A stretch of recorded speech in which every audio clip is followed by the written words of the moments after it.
Billions are pouring into artificial intelligence, but most companies still aren't seeing a profit. Kodak's film is hot with Gen Z, yet the company warns it may not survive the year. Asian universities are scooping up international students pushed away by U.S. visa crackdowns. Texas Republicans push a furry ban in schools despite no evidence, and I mean no evidence of a problem. And big food brands chase the Make America Healthy Again crowd with new products and marketing, all that and more. Welcome to Filtered with TJ Walker. Thanks so much for joining me today. I am TJ Walker. This is your daily dive into the top news stories related to business, artificial intelligence, technology, and culture, all filtered through the lens of communication skills. Let's dive right in. The AI payoff problem. According to the New York Times, corporate spending on artificial intelligence is skyrocketing, up 94% this year to nearly $62 billion. But most companies say it hasn't paid off yet. McKinsey reports almost 8 in 10 firms are using generative AI, yet just as many report no real boost to their bottom line. In fact, 42% have shut down most of their pilot projects, up sharply from the year before. Analysts call it the AI paradox, echoing the early days of personal computers and the internet. Big promises, slow payoffs. Some companies are finding small wins. USAA uses an AI assistant to help customer service reps. Johnson Controls has trimmed minutes off repair calls. JP Morgan says its custom chatbot saves some workers 4 hours a week. Experts say the real transformation may be in 5 years, or at least 5 years away. Until then, the winners are largely the tech giants selling the tools. Okay, so what's the real message here?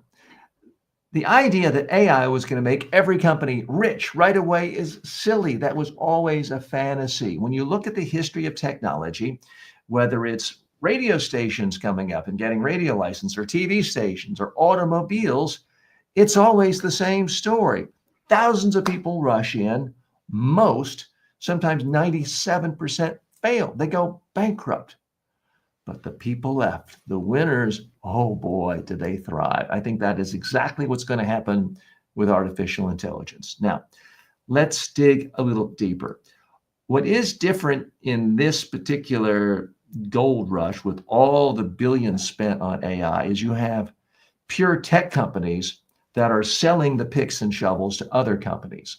It's the tech companies, by and large, the Microsoft, the NVIDIAs, the companies actually creating the firepower for this to happen. They're the ones seeing their valuation skyrocket because people are spending so many billions of dollars. At some point, it has to pay off, or spending cannot continue. Now, anyone who can tell you they can predict the future with absolute certainty may be rich because they're confident, but they're not rich because they can actually predict the future. The past is filled with people who made bold pronunciations and predictions about what technology is going to work, what one isn't, and how and why. No one really knows. So I'm not going to tell you I know exactly who the winners are going to be. That Microsoft is going to be a $20 trillion company in 5 years, and Apple's going to be bankrupt. I can't make that prediction with any sense of authority. But I certainly can learn from history. We can all learn from history when there is a new groundbreaking technology, as AI is by all accounts, arguably bigger than the internet itself, bigger than the PC revolution. There are going to be some big winners. Now, interestingly, commentator Scott Galloway points out, as powerful as the PC has been in funding productivity and changing everything about how the world works, individual PC makers, they don't really make any money anymore. That's not where profit comes from, but it's a tool for everyone else to make profit. So that's what we're going to find out with this AI. I mean, frankly, I can't imagine my life without AI at this point. This graphic was made with AI. The script was created by ChatGPT. Now, my thoughts, what I'm saying to you right now, that's coming from my own brain. I'm not an AI clone, although I do have tjwalker.ai that maybe will guest host one day. I still think you can tell a difference, even though it's pretty good. AI isn't going to take care of every single company and make everyone profitable. There are going to be times with any new technology, you have to immerse yourself and learn it. I do that myself. I lose money every single month on my own artificial intelligence investments. I have a clone, a video digital clone. You'll see an ad for it in a moment called tjwalker.ai. And I have some memberships. I have some revenue coming in every month, but I spend a lot more on the basic platform I use. I'm willing to lose money.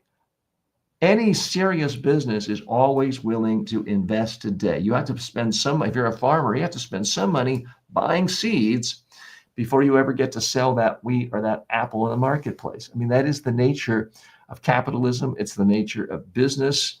It's the nature of pre-capitalistic agrarian society. You've got to invest your time, some form of money in the seeds to plant them to see what takes off. No one really knows who the biggest winners are going to be when it comes to artificial intelligence. Certainly right now, it is companies like NVIDIA, other chip making companies that are selling, to use the analogy of the gold rush, the picks and shovels. Those are the ones who did so well during America's gold rush in 1849. And those are the ones who do the best in any new technological advance because so many people rush in. I can certainly predict with great confidence that the vast majority of companies in the last 2 years that have received in, let's say, $1 to $100 million in venture capital, most of those are going to go bankrupt. That's just the nature of startups in general, nothing specific to AI. But that's a little bit different from so many huge, gigantic macro cap companies, companies worth 100 billion, 500 billion, spending significant billions of dollars on AI right now, kind of with the hope of making it up and making it profitable. A lot of those investments are going to go poorly because no matter how good a new technology is, if you don't have a strategic vision of how are you going to use this technology to create something truly of value to your customers, to the marketplace, it doesn't really matter how good the technology is. You're not going to make money from it. And that is the big challenge every single business faces. But to simply say, oh, it's all wasted money, I'm not going to learn how to do that. You're going to end up like a restaurant that says, well, I don't need a stove that uses gas or electricity. I'll just continue cooking on an open fire. Oh, I don't need to have a phone in my restaurant in 1960. People know where I am. They don't need to call to see if I'm open. People who had that attitude, who didn't adapt to the technology of their time, they went out of business. And that is a strong prediction I have for virtually any business now that doesn't use artificial intelligence to do whatever it is they do more effectively. Of course, if you are the best mechanic in your neighborhood or your town and there are no other mechanics around you, and people continue to have cars and they know where your shop is, okay, you'll probably continue to do well. If you are a home healthcare worker and you're known as someone really thoughtful and diligent and polite, and you show up on time and you're caring for people in need, yes, you'll always have a job. But if you are a management consultant, a lawyer, a doctor, a radiologist, a public speaking training expert, a content creator, almost anyone, if you don't learn how to master how AI can help you be more effective, you're going to be obsolete. and someone's going to benefit from that. And I think the analogy of AI being more like personal computers is apt in that maybe there's no one AI company that makes a ton of money, but every remaining company, the reason they're going to remain and thrive and run out their competition is because they've figured out a better way of using AI than the others. In the same way, businesses that said, I'm not going to learn this whole computer thing, they went kind of bust. Those of you of a certain age remember the dictaphone company where you dictated into a little machine. And I can tell you from personal experience, having worked with that company, late in the game in the late 90s, their CEO and their top leaders didn't even have computers on their desk. They were sort of that anti-technology. It's like, nope, we have this old system. It works fine. No need to really be cutting edge. Look where they are. And that leads us really to next story, our story 2, as it relates to Kodak, another company that didn't exactly stay relevant with the times. More in a moment. Hey, if you're enjoying this kind of take and want to hear more stories filtered through the lens of communication, make sure you're following the show, whether you're watching or listening. New episodes drop every single day. And if there's a little notification option where you are now, go ahead and turn it on. It helps you stay in the loop. Okay, let's hear about Kodak. Kodak, they get beaten up on a lot, but sometimes companies deserve it. Let's dive into the facts. Kodak's retro revival can't cover red ink. According to CNBC, Eastman Kodak is warning investors it may not survive the next year financially, even as its classic film products are enjoying a surprising comeback with Gen Z. The 133-year-old photography giant reported a $26 million loss in the second quarter. That's down sharply from a $26 million profit a year ago. Gross profit fell 12%, and Kodak says it has debt coming due within 12 months with no committed financing to cover it. Oh boy. That's despite booming interest in film from younger photographers who prize the look, feel, and slower pace of analog shooting. Demand has grown enough that Kodak recently upgraded its Rochester factory to keep up. For now, the company plans to end its pension plan and use settlement funds to repay debt while seeking to refinance or extend remaining obligations. Whether nostalgia can keep Kodak alive in the digital age remains an open question. Okay, so what's the real message here? Kodak made the mistake a lot of incumbents make. Things were fantastic for a long, long time with Kodak. They had virtually a monopoly. They were huge. Everyone knew Kodak. Everyone liked Kodak film. I bought it as a kid. My father bought it as a kid. It was great. And then all of a sudden, this new pesky technology, online photographs, Instagram came up. Guess where it actually originated, the whole digital photography? It originated in Kodak. And they're like, we don't want to talk about that. That's going to cannibalize this cash cow we have. Well, now the cash cow is gone, and Kodak has no one to blame but themselves. Let's dig a little deeper here.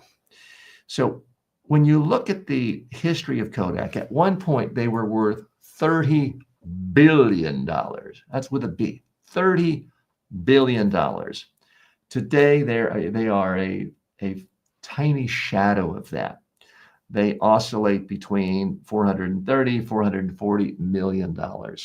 So, they're almost down 90%. They did file bankruptcy in 2012. Guess what else happened in 2012? If that seemed like a long time ago and you're a little bit forgetful, as I can be sometimes, I just checked it out for you. 2012, that's the very same year Instagram was acquired by Facebook. And then boom, everyone in the world taking photos here, sharing photos, Instagram, social media. And I literally can't remember the last time I went out and bought film. I do understand these days, some serious photographers, some young people, the same ones out buying vinyl albums, think it's cool to buy old style film and take pictures. They think it looks better. Okay, but is that going to be enough to survive a business? Let's pivot this show to why you're really here, why I hope you're here. How can you learn from the news? The premise of this show is a little different from other shows. It's not just here's the news. I do try to give you the top 5 business, technology, culture stories of the day, but I want you to learn from it and improve. It's filtered through the lens of communication skills and personal development with the idea of helping your career, helping you personally and professionally. Because all of us at some point, if we have any success in our career, could be the Kodak of our field, the Kodak of our industry. It could be the day of wine and roses and everything's great and the money's flowing, we're doing well, but there's always some new technology. There's always some new upstart. And you got to pay attention. Now, I've certainly bungled lots of opportunities. I remember laughing that why would anyone want to blog? Why would anyone want to use Twitter? So I certainly don't have some magic crystal ball. I've come to you with humility. But I can also tell you, I always envisioned a day, even when I started doing presentation skills training 40 years ago. And I realize that makes me sound old because I am old. I started doing my first training in 1984 when I was in college. But even then, of course, everything was in person, big cameras. I thought, wouldn't it be great to be connected somehow by some box, some way of helping people anywhere in the world? And I always had this dream of online training. And in 1998, I started my first online training course. And guess what? I lost money for 15 years. It took me 15 years to really figure out how I could make money by conducting public speaking training, media training, personal development training through online video courses. But I'm glad I did, because it positioned me to then ultimately generate 12 million student enrollments on my online courses, which is what I have today. My friends my age, some of them even younger, who didn't invest their time, energy, and money and lose money for years, a lot of them are unemployed and unemployable today. So would it have been better if I had just waited to that magic year of 2012? Yeah, but it's very hard to guess when is the exact time to hop in. If you wait until it seems perfect, quite often it's too late. It's also why I frankly spend so much time on my AI digital video clone, my interactive clone, because I do think that's the technology of the future. In the same way digital photography was the future for Kodak, even though they didn't realize it, I think interactive video clones is the future for online training, which is why I spend time on it. Am I asking you to create your own digital clone? No, although you might want to. I am asking you to give a lot of thought, time, and energy into thinking about what is the future of your industry, of how people who help the people you help might help them better, cheaper, more inexpensively, using technology more effectively in the future. Spend at least some of your time working on that, because if you don't, you really could find yourself unemployed and unemployable. More in a moment. Filtered is brought to you by the following. You don't need a new degree. You don't need another expensive coach. You need the right communication habits, and I'll teach them to you in just a few minutes a day. At MediaTrainingWorldwide.com, I've created the most comprehensive library of online communication and personal development courses anywhere. You'll learn public speaking, media training, persuasion, executive presence, and more. These are the same methods I've taught to world leaders, but now they're affordable and accessible to everyone. You can start for free and upgrade anytime. Go now to MediaTrainingWorldwide.com. Confidence isn't a personality trait, it's a skill, and it's trainable. Most people can't afford a full-time coach, and even if you could, good luck finding one who's available when you need them. That's why I created the TJ Walker AI clone. It's built on my 40 plus years of real-world coaching and training. You get my exact advice, style, and frameworks instantly. Ask it how to handle a tough question, get feedback on your elevator pitch, rehearse your next big talk. This is the next generation of communication coaching. It's smarter than an app, more personal than a course, and always ready. Start using it today at tjwalker.ai. You'll wonder how you ever did without it. Want to become a better speaker, leader, or communicator? Start with the TJ Walker Success Library. It's 5 of my most practical books, covering everything from public speaking to meeting interviews and persuasive messaging, all for only $9.95. I've trained presidents and Fortune 500 CEOs, and now you can get the same wisdom in a fast, affordable format. Go to tjwalker.com/books and download your copies instantly. Welcome back. And I see my good friend John Steen has joined us asking a question. Is this the real TJ or an AI clone? This is the real TJ. We haven't yet gotten to the point where the clone is hosting an entire show, but it could do that. I don't think it would be quite the same thing, in part because I can't script what I'm saying here, and it's not going to sound conversational, but we'll see. It could get better at any time. John, drop a note and let me know what you're up to, and we'll come back to you after this segment. Issue 3. Trump's student crackdown boosts Asian universities. According to the New York Times, President Trump's hardline immigration policies are driving international students away from U.S. campuses, and Asian universities are seizing the opportunity. Visa delays, threats to deport students over political speech, and cuts to research funding have made America a riskier choice. Platforms like IDP and Keystone report declining interest in U.S. programs, while countries like South Korea, Japan, and Singapore are rolling out year-round admissions, scholarships, and work after graduation pathways. South Korea aims to attract 300,000 foreign students by 2027, with top schools like Yonsei and Korea University creating transfer programs for those whose U.S. studies are disrupted. For students like Jess Concepcion from the Philippines, the choice is clear. A stable education system abroad is better than uncertainty in America. Experts warn the shift could accelerate the decline of U.S. dominance in higher education and strengthen Asia's role in the global talent race.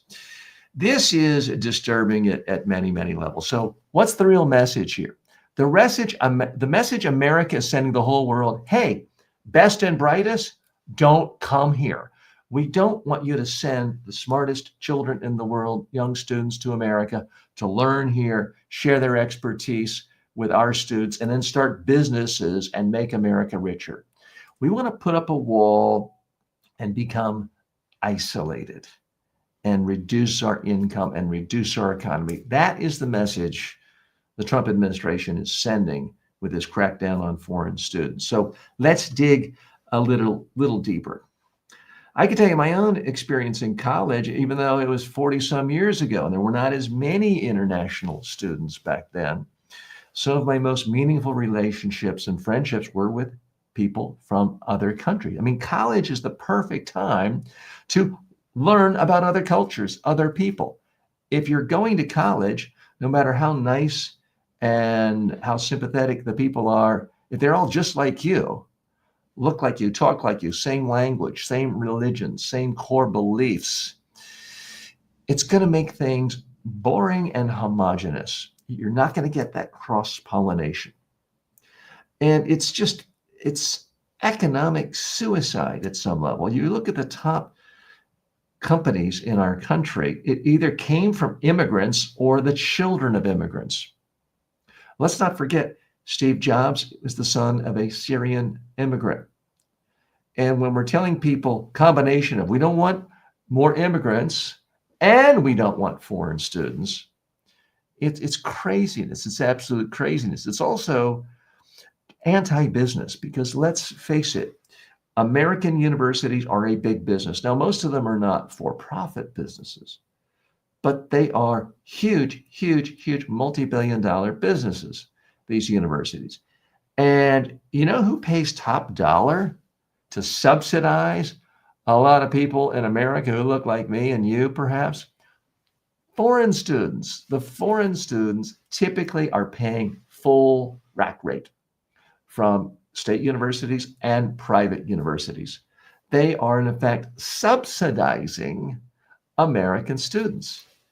And for all the talk about, I'm going to get Mexico to pay for the wall, there really is a situation in the United States higher education where not just Mexicans, but people in other countries, certainly those from the Middle East, much of Asia, when they come to the United States, it's wealthy parents sending their kids here. They can afford the flights, the room and board, and the tuition. So this is absolutely devastating to a lot of universities. Now, a university like Harvard, where some of its programs, like the Kennedy School for Government, has had at some point 75% of their students from overseas. It's not going to hurt them financially in the sense there's always going to be more people to fill the slots at a Harvard University program. But for so many other universities that are not as selective, and we should all remember the vast, vast majority of universities in America, more than 80%, are not selective at all. They're looking for students. This is harming their customer base. This is really destroying these businesses. And again, universities are businesses. We're talking about trade deficits and companies being fair. This works massively in our favor. We have individuals from other countries creating a deficit in our favor. They're coming here, they're giving us their money. Last time I checked, we don't have millions of American high school students just dying to go to college in Hungary, for example. Why? Well, Hungary doesn't want foreigners, number one. Number two, their universities are being meddled with so much by their authoritarian quasi-dictator leader, the universities don't have the respect. Something that might happen here as well. So this is something that's not going to have an immediate pain point and show up in the gross domestic product in the next 6 months or the next year. But long term, this is profoundly destructive to what actually made the United States special, what made our economy the most dynamic. It's having people from different countries, bringing their ways of doing things, their languages, their unique culture, their unique specialties into universities and injecting these universities with active conflict, debate, new ideas, making it robust. What I have found, and I've had the privilege and good luck to work in about 45 nations around the world. And what strikes me is no matter what the income level is of a country, there's always typically one thing they do better. There's something that's, I'm thinking, wow, that seems so far ahead of where we are right now. I remember the first time I went to Slovenia, and it wasn't that long after they had broken free from Soviet rule. This was only about a dozen years later. This was the early 2000s. And I was struck by, at that, two things. My hotel, called the Media Hotel, had TV all hooked up to the internet. I could surf the web. Now you say, well, TJ, everyone has that. Well, they do in 2025. This was like 2003. I'd never seen that in a hotel anywhere. Even more interesting, when people went to pay for parking, they were doing it with, it wasn't even a smartphone. They were doing it with their cell phone. There were no parking meters to put coins in. It was being done by cell phone. And this was more than 20 years ago. And this was a tiny country that was a part of a former Soviet, the the Soviet Union. So there's always something you can learn from different cultures and people from different cultures. The beauty of American universities is it brought all those people there in one pot, all stirred together in a time in people's lives when students, 18, 19, 20, 21, 25 years old, when they're the most open to new ideas and learning from new people. And now, increasingly, American universities are going to look bland vanilla and they're going to lose so many of the international students. Again, who's going to win? South Korea, very dynamic economy. They're going to try to bring in 300,000 students. The university in Korea I mentioned at the top of this, setting this up, is actually one where there used to be a media training worldwide Korea. They were essentially one of my franchises. So I wish them well, but I don't wish bad things on America. This is bad news for America.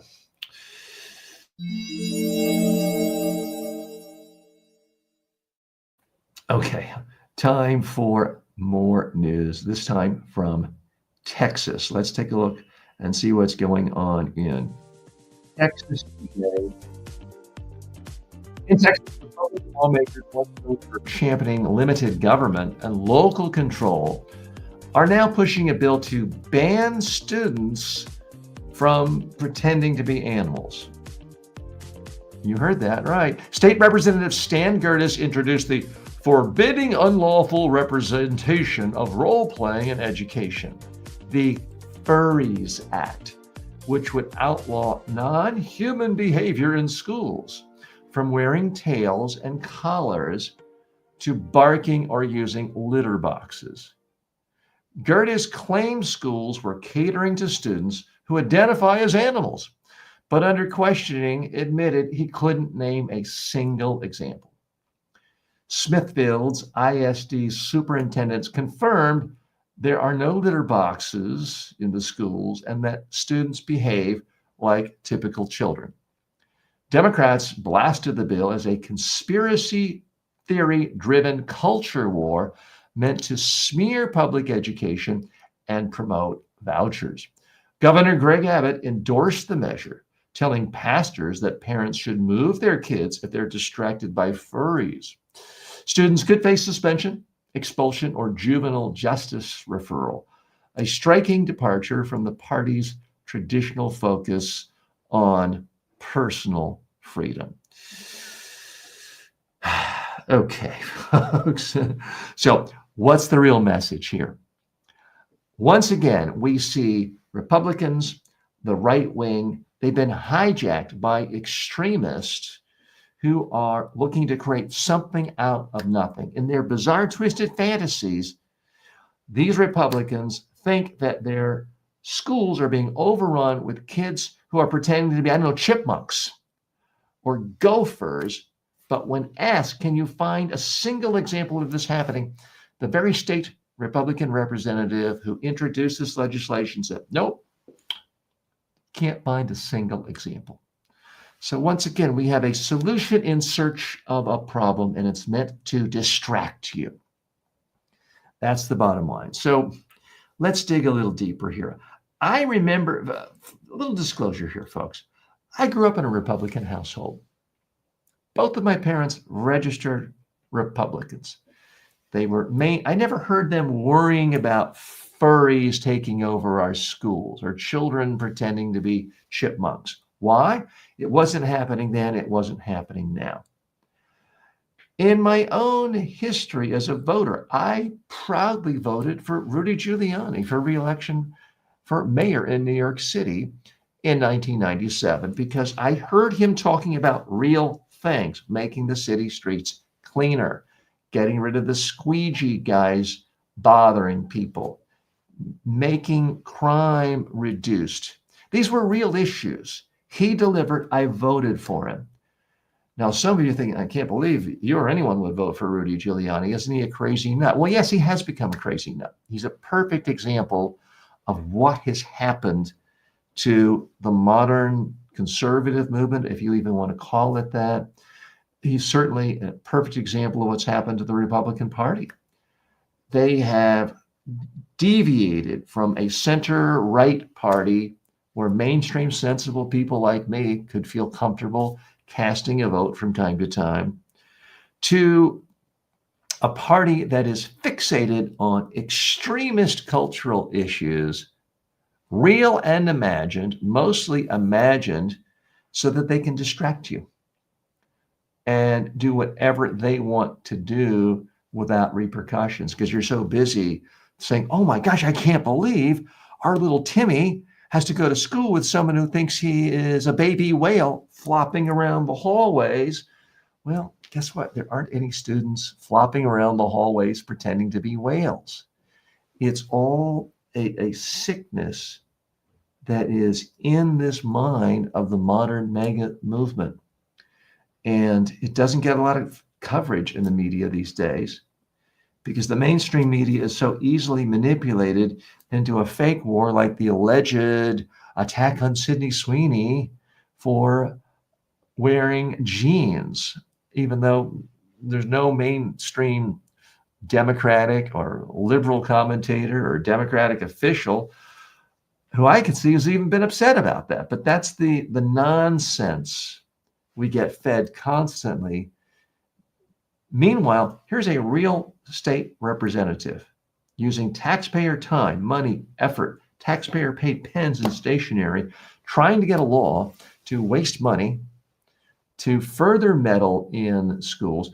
There's no Democratic legislature trying to pass a law condemning Sydney Sweeney. There isn't.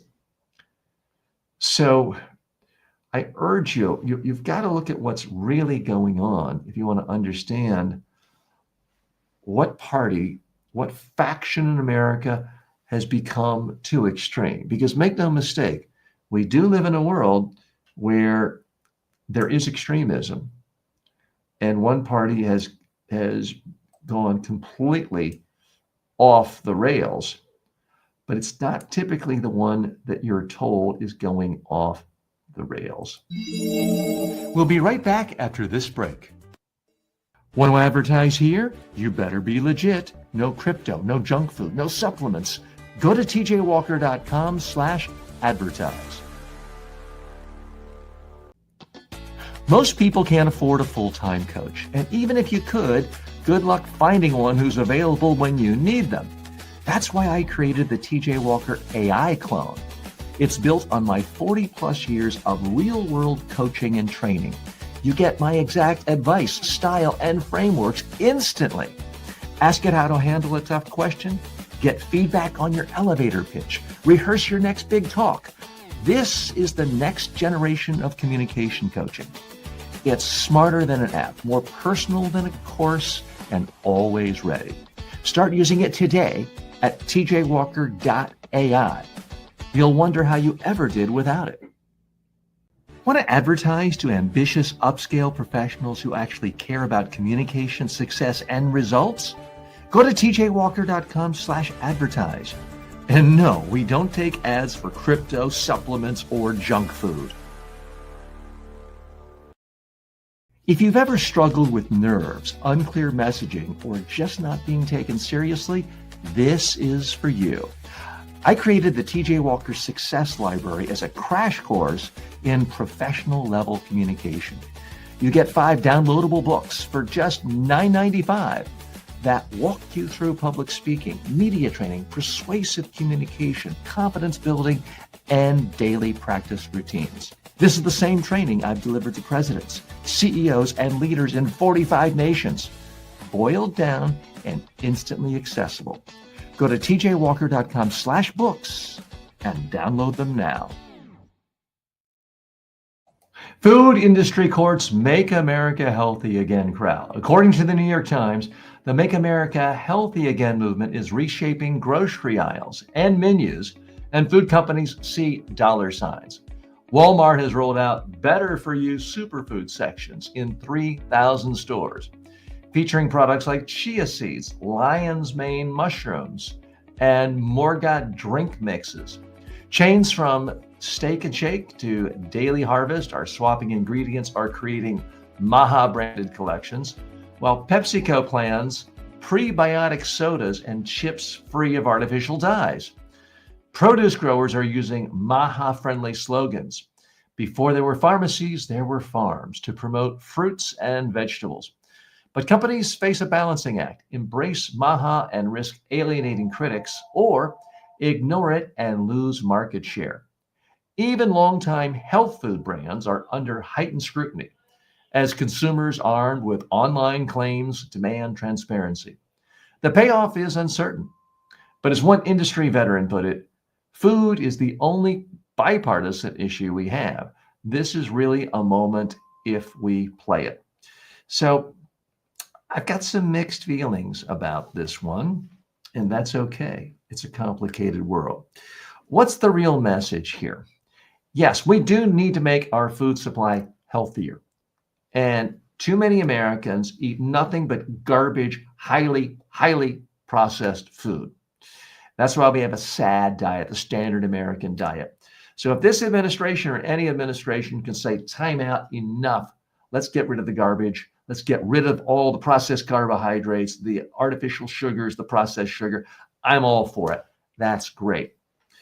But when companies start glomming onto this and saying, oh, we're putting sugarcane sugar in and not fructose, if that's encouraging people to drink Coke or Pepsi, that's the wrong message. The message should be drink water. That's the bottom line. Okay, let's dig a little deeper here. Again, there's some nuances here. It's not all bad. Chia seeds, I eat chia seeds every day in my oatmeal. So certainly people who eat actual real seeds and nuts without salt added, without sugar added, without honey added, that is a healthy source of protein and roughage and a healthy source of carbohydrates. We do need carbohydrates. So I'm all in favor of stores, restaurants encouraging people to eat real nuts. And if stores are giving more selections for that, better. But the idea that going to Steak and Shake, you're going to be so much better off now because they're not using seed oil, there's simply no scientific evidence. I understand that our new Surgeon General, Dr. Casey Means, spends a lot of time and energy and effort, and so does Bobby Kennedy, talking about how evil seed oil is. But when I look at the evidence, and I'm not a doctor, I simply can read a wide range of medical expertise as you can. There's no consensus that seed oil is a problem compared to the problem of eating steaks and shakes, regardless of how they're prepared, compared to drinking soft drinks with lots of sugar, whether it's artificial sugar, processed sugar, fructose sugar. All of that processed sugar is garbage for the body. You want sugar? Eat a piece of fruit. You don't need any sugary drink. So a lot of this is just companies sort of hopping on to a marketing gimmick. It reminds me of, when fat became the boogeyman, you had so many manufacturers saying, eat this Hostess Twinkie cup, this little Debbie's cup. It's fat-free. Yeah, it's fat-free. It's got so much sugar in it, so much processed carbohydrates to make up for that fat. It was 10 times worse for you in many cases. And then the sugar-free thing came in. So you saw so many products say, oh, it's healthy, it's sugar-free. And it's got saccharin or stevia or so many other artificial sugars. No evidence that they were better for you than cane sugar. They were just different. The consensus in the scientific community and the nutritional community is, again, I'm not a registered dietitian or nutritionist, but the consensus is we're all eating way too much sugar, processed, artificial. We've gone from 100 years ago eating 5 pounds of sugar a year in America to 75 pounds of sugar a year. And any wonder why there's a massive epidemic of obesity? It's because of all the sugar and the artificial sugar and the processed sugar. We don't need more sugar. We don't need MAGA approved sugar. We don't need MAHA approved sugar. We need to look for ways of getting sugar out of our diet. The easiest thing to do is anytime you're at a store, you pick up the ingredient label. If it's got sugar, if it's got anything with OSE in it, don't buy it. You know where you find things without added sugars? The fresh produce section. The section of nuts that don't have sugar added in the nuts. That's where and meat, there's meat, seafood that doesn't have sugar added to it. If you look at the label, be sure to look at the label. So you can color me very skeptical about this new healthy MAHA movement. Can there be some good aspects of it? Sure, there could. I'm all in favor of it if they get people to get rid of all the high processed food. But to me, it's a lot more about, it's not about taking the color dye out of the Fruit Loops. It's about taking that box of Fruit Loops and throwing it in the garbage and eating real food. By real food, I mean eat some oatmeal for breakfast. Eat an egg for breakfast. Almost anything is better than the highly, highly processed carbohydrates and sugar-fueled breakfast that is in virtually any cereal marketed to children. Am I a hypocrite? Did I eat lots of Fruit Loops as a kid and Sugar Smacks and Sugar Pops and Lucky Charms? Oh boy, I did. But I was a child. I didn't know any better. If you are responsible for a child or over the age of 18 and responsible for your own food, don't buy the garbage in the first place. So great for MAHA. And if this administration wants to put a spotlight to get people to eat real food and much less processed food, I'm all in favor of it. We'll be keeping you updated on health measures coming out of Washington, D.C. It's something like this, I think, is trivial compared to the death and destruction that is going to happen by not letting vaccines proliferate the way they should, by sending out an anti-vax message. I think that's ultimately a lot more meaningful to health in a negative way. I want to thank you for joining me today. This is a different type of a show. We look at the top, typically 5 stories of the day, business, technology, and culture stories, analyze it through the filter of communication skills, all with the goal of improving your personal development, your personal and professional success. I could try to come to you every single day right here. We're still in kind of a soft launch. We'll be launching this show officially every podcast platform, anywhere and everywhere, come September 2nd. So we're still working out the kinks, but I'm very excited about the show, and thank you very much for watching, especially if you're here all the way to the end. Thanks so much. See you tomorrow.